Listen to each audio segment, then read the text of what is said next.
मेहरा का गाँव है। ठीक है। ये तो डाटा आप भर लेंगे, मेहरा गाँव का नाम मेहरा हो जाएगा।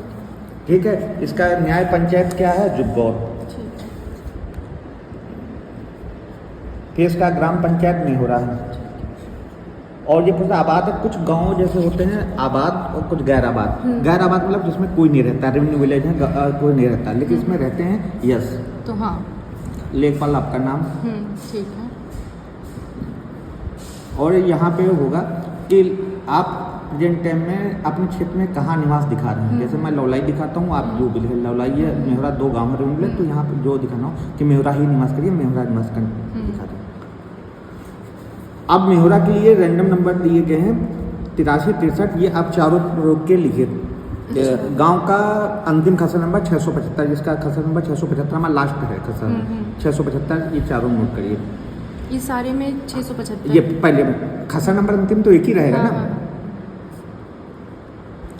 इसमें रैंडम नंबर लिखिए मेहरा का 83 63, दूसरे में 22 68, तीसरे में 95 22, चौथे में 62 06।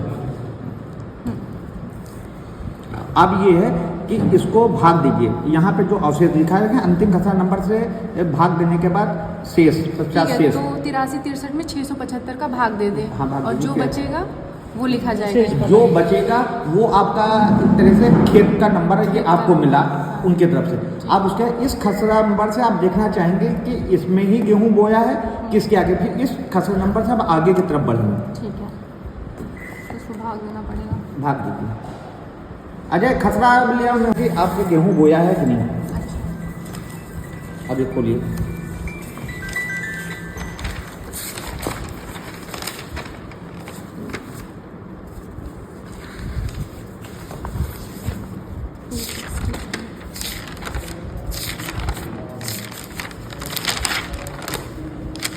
अब आगे गई ये अच्छा 263 में ये पंजाब में गेहूं हुआ है। अब इस 260 से आगे जब तक गेहूं न मिल जाए तब तक आगे चलती रहेगी। ठीक है।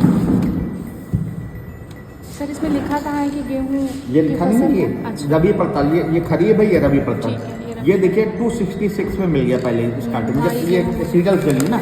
पहले ये देखेंगे ये सिलेक्ट करो। आप इस खेत को मौके पे जाना होगा, इस खेत पे।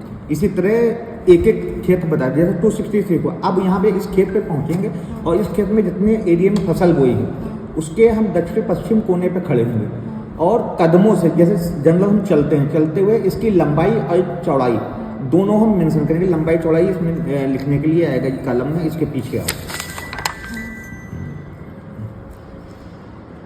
ये देखिए, ये नहीं, ये तो चाइनीज कलर की लंबाई कदमों में जितनी वहाँ भी चल के जो लंबाई आएगी वो, और जिसकी जो चौड़ाई आएगी वो कदमों में यहाँ नोट ली। फिर उसके बाद लंबाई से 13 घटाने के बाद और चौड़ाई से 11 घटाने के बाद ये लिख लेंगे। ये आपका ये टेबल 1, बाकी सब डाटा लेके बाकी तो कॉपी करना, ये चीज़ आपको फील्ड से लेनी। ये डाटा आपने तैयार कर लिया। ये इसके बाद होता ये है कि ये जब डाटा आप RI को देंगे तो RI को भी एक अलॉटेड होता है टेबल और उसका रैंडम नंबर, जैसे घटाने के बाद। और मान लीजिए डबल डिजिट में आया तो ये डबल डिजिट में जाएंगे, 3 नंबर कॉलम में। और अगर 3 डिजिट में आएगा तो वो थर्ड रो में, ये इसमें जाए। ठीक है। तो अब ये सिलेक्शन हो गया। इसके बाद अब खेत पे जैसे 266 आ गया, लेकिन 266 पे गेहूं था, मैंने कटवा चुके हैं। 266 पे नहीं लगा होगा गेहूँ, अभी 266 लगा है गेहूँ, पता नहीं ये गलत लिख दिया यहाँ पे। चैन की लंबाई 125 कदम आया, वहाँ जो आया बाद में लिखेंगे। और चौड़ाई में आ गया 85। अब 125 से 13 घटा के यहाँ लिखिए। 125 से 13 घटा ठीक। उससे चौड़ाई से 11 घटाइए। ये आपका ये हो गया। अब ये आपने हम RI को बताया। RI में आप इसमें प्लाट काटने के लिए आपको रैंडम नंबर से बता दिया। पहला ये है, पहला इसका आपका 112 112 में से वो बताएंगे।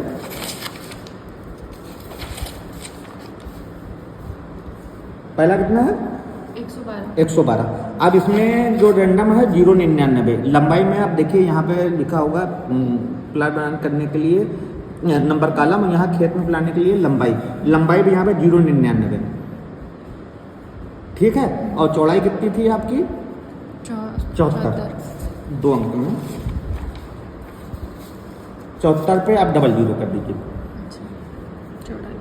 Double zero. अब इसमें जैसे लिखा जाएगा प्लाट नंबर निर्धारित करने के लिए कॉलम 3 अंक 4 अंक 3, यहाँ पे ऊपर लिखिए कॉलम 3 अंक 3। अब यहाँ पे नीचे लिखिए कॉलम 3 अंक 2। इसका मतलब समझिए, हाँ, ये आरआई का कॉलम नंबर है, हाँ, और ये अंक आपके हैं। सर ये 99 जो डिसाइड किया है वो 112 से कम है इसीलिए। हाँ 112। इसमें यह है कि जो ये पहले 11 इसलिए घटा लेते हैं, 13 घटाए कि आपका 10 मीटर का समबाहु त्रिभुज बन जाए। अब इसका मतलब ये हुआ कि जो आरआई डिसाइड किया, अब जो आपका है चौड़ाई में 0 मीटर और लंबाई में 99, यानी कि चौड़ाई आपकी 0 रहेगी और ये लंबाई में 99 मीटर चलने के 99 कदम चलने के बाद जो एरिया बचेगा वहाँ आपका समबाहु त्रिभुज बनेगा उस एरिया का। यानी कि आप अपने पार्टिकल नहीं सोचेंगे खेत किनारे हम ये कटा लेंगे हम। अब इसको ये है कि अब ये 0 है, लंबाई में आप 99 कदम चले, 99 चलने के बाद अब यहीं पे आप समबाहु त्रिभुज बनेंगे। इस एरिया का गेहूं कटेगा और इसका वेट मतलब जहाँ 99 चल देंगे वहीं से समबाहु खींच देंगे, वहीं समबाहु त्रिभुज खींच देंगे। तो इसका मीन्स ये हो गया। उसके बाद में वो खींचने के बाद में तब ये टेबल आप इसके बाद बनेंगे 2। अच्छा ये टेबल नंबर 2, टेबल नंबर 2।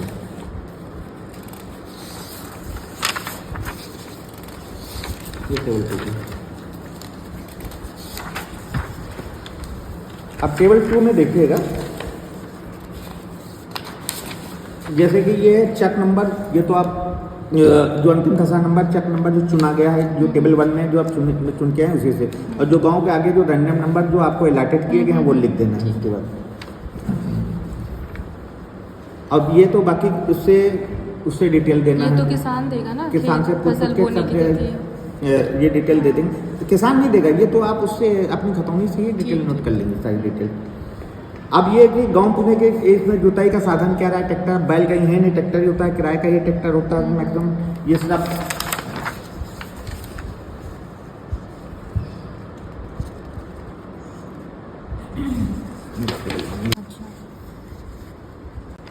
ये 14 नंबर कॉलम में जो वेट है, वेट 14 नंबर कॉलम में, मतलब जितनी उपज हुई उस एरिया में कितना किलो हाँ उपज हुई।